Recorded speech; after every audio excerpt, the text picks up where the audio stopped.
नमस्कार, मैं शालिनी और आप देख रहे हैं ह्यूमन लाइव न्यूज। आइए बढ़ते हैं आज की बड़ी खबर की ओर। थाना बिक्रमगंज के थारूपुर गांव से एक ऐसी घटना सामने आई है जो फिल्म पुष्पा की कहानी को हकीकत में बदलती नजर आ रही है। यहाँ एक बेशकीमती चंदन के पेड़ की चोरी ने पूरे इलाकों में हड़कंप मचा दिया है। रिपोर्ट के अनुसार थारूपुर के निवासी अखिलेश्वर कुमार ने पुलिस में शिकायत दर्ज कराई है कि उनके घर के आंगन में वर्षों से खड़ा चंदन का पेड़ जो उनकी संपत्ति का एक अहम हिस्सा था, रात के अंधेरे में किसी अज्ञात व्यक्ति या गिरोह ने काट कर चुरा लिया। यह घटना बिल्कुल फिल्म पुष्पा के अंदाज में घटी है। जब पूरा परिवार चैन की नींद में सो रहा था तब चोरों ने पेड़ को काटा और उसका निचला हिस्सा लेकर चुपचाप फरार हो गए। सुबह लगभग 4 बजे जब अखिलेश्वर जागे तो उन्होंने अपने आंगन में चंदन के पेड़ को गायब पाया। सहमे हुए अखिलेश्वर ने तुरंत अपने छोटे भाई हरेंद्र कुमार को जगाया। दोनों भाइयों ने आसपास जांच की और पाया कि चोरों ने बाड़े के पास से लकड़ी को घसीटा था, लेकिन इलाके में चोरों का कोई सुराग नहीं मिला। पीड़ित अखिलेश्वर कुमार ने कहा कि यह काम किसी संगठित गिरोह का है जो चंदन की लकड़ी की कीमत और इसके अवैध कारोबार को अच्छी तरह से समझता है। चंदन की लकड़ी, जिसे लाल सोना भी कहा जाता है, अंतर्राष्ट्रीय बाजार में बेहद महंगी होती है और फिल्म पुष्पा ने अवैध व्यापार की परतें खोलकर दर्शकों को एक नई सच्चाई से रूबरू कराया था। अब थारूपुर में हुई इस घटना ने यह साबित कर दिया कि ऐसी कहानियां केवल फिल्मों तक सीमित नहीं है। फिल्म पुष्पा में जिस तरह से चंदन की लकड़ी को काटने और चोरी करने की योजना बनाई जाती थी, उसी तरह इस घटना ने भी अपराधियों ने बड़ी चतुराई से काम किया है।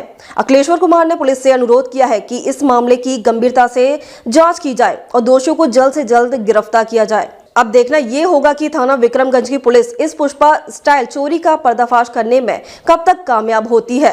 ये घटना केवल एक पेड़ की चोरी नहीं बल्कि चंदन की लकड़ी के अवैध कारोबार के बढ़ते खतरों को उजागर करती है। पुष्पा फिल्म में जो कहानी हमने देखी थी वह अब तक असल जिंदगी में हमारे सामने है। दोस्तों नमस्कार।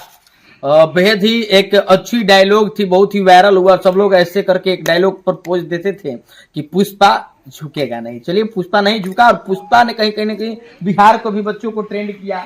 पटना में विगत दिन पहले पुष्पा की कहीं ना कहीं प्रमोशन हुई थी। अक्षरा सिंह जैसे तमाम जो लोग थे, नेता लोग भी थे, वो मंच पर नजर आए थे और पटना की धरती पर जब आगाज हुआ पुष्पा का और पुष्पा फिल्म में दिखाया गया था चंदन लकड़ी के बारे में।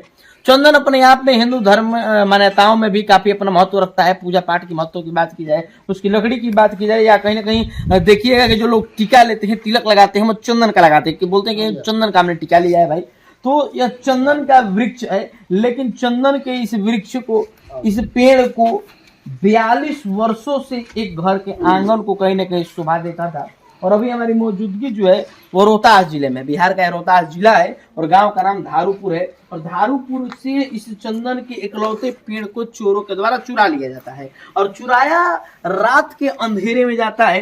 रात में चोर आते हैं, संख्या उनकी कहीं ना कहीं होंगी काफी, आप समझ सकते हैं। दरवाजा जो है वो बंद है, जो घर के परिजन है वो घर के अंदर सो रहे हैं, लेकिन ठंड का दिन है, आप जानते हैं कि समय से पहले कुछ लोग सो जाते हैं और चोरों के द्वारा काटने वाली मशीन का प्रयोग किया गया।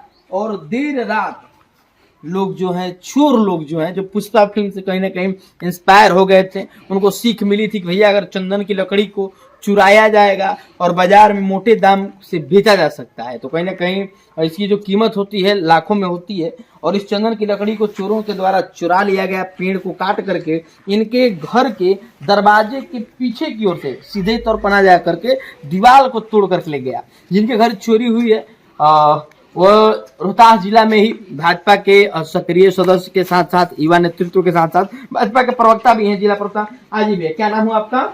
मेरा नाम चुन्नू सिंह है। थोड़ा सा खड़ा हो जी। चुन्नू भैया है और चुन्नू जी के घर चोरी हो चुकी है, चंदन का चोरी हो गया है। चुन्नू जी आपके घर से कितना का अनुमानित आपका यह पौधा होगा? लगभग 15 से 20 लाख।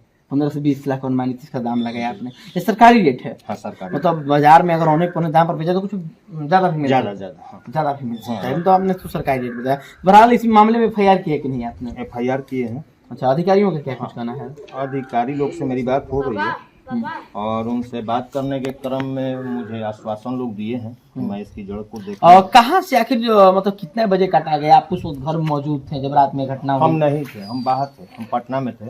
और एक्चुअली मेरे अंकल हैं, वो 1 बजे के लगभग में मेरे दरवाजे पे इधर घूम के गए हैं रात में 1 से 4 के बीच में। 4 बजे जब वो निकल के आए तो पेड़ गिरा हुआ पाए।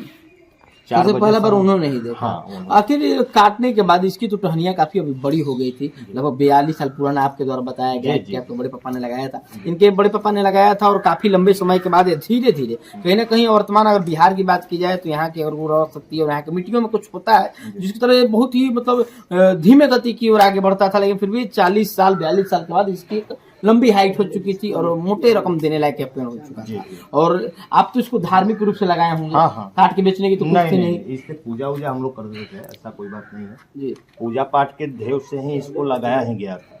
चलिए, बहुत ही शुभ चीज होता है। हमको जरा बता दीजिए कि किस रास्ते से आखिर ले गए थे, कहाँ पर दीवार टूटा है, पीछे का एक रास्ता कितना है, दूर है यहाँ से? यहाँ से ये गलियारा है। थोड़ा ये सा आइए साइड इधर, थोड़ा सा आज एक कैमरा दिखाइएगा। पर्सन महोदय और थोड़ा दिखाने का प्रयास कीजिए कि इनके घर के मेन दरवाजा जो इधर की ओर है और घर के फैमिली लोग अंदर रहते हैं, लेकिन चोरों के द्वारा घर के गलियारा से होते हुए पीछे के रास्ते से, तो कहीं ना कहीं चोरों ने पूर्व में रेकी की होगी या कोई अनुमान तो होगा उन लोग का। पहले से कोई आया गया होगा, इस रास्ते को देखा होगा, क्योंकि आप देख सकते हैं कि एक नहीं देख पाते हैं। पुराने घर का यह पूरा ये देखिए, स्ट्रक्चर है। यहाँ का दीवार जो है ये तोड़ के उधर से गली है, अच्छा, उसी गली से जरा आ जाइए कैमरा पर्सन महोदय और देखिए ये जो पुराना जो दीवार है आप समझिए, और एक पतली सी गली। अब तक के लिए बस इतना ही, फिर होगी आपसे मुलाकात, तब तक के लिए नमस्कार और देखते रहिए ह्यूमन लाइव न्यूज।